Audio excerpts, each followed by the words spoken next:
What are the actual risks that you have when you try to sell your home on your own? I literally had a phone call this morning with a woman, and she is under contract with an investor because everyone's getting phone calls from investors. Everyone's getting phone calls from even sometimes agents and trying to buy their house off market.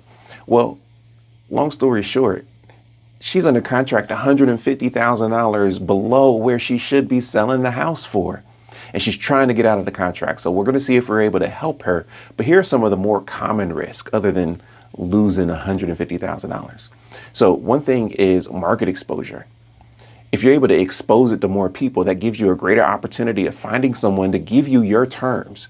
Terms are not only just price. What if they're able to let you lease the home back? What if they're able to not ask you for closing costs, or there's something else that's important to you? For example, you've got all these memories in this home and you want someone else to get memories in the home versus giving it to an investor. The other thing is managing your risk and your liability. Can't always avoid it, but I have multiple clients right now that are actually having legal battles.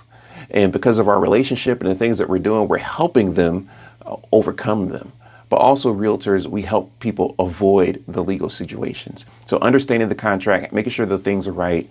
One of the situations, for example, a neighbor filed a lis pendant against them, but the attorneys that we use in the relationship and the contract we have, we're actually working through it, negotiating through it, and keeping the buyer in place, even though we're having some delays. So that's the other thing.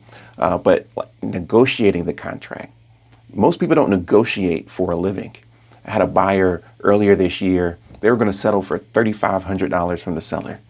I'm like, why settle for $3,500 when we can get you $4,000? So I used a little negotiation trick that I have, and I made it happen. Got him an extra $500. Hey, every little bit helps. So that's another risk. Even though that was a buyer situation, when I'm advocating for a seller, I could do the same thing.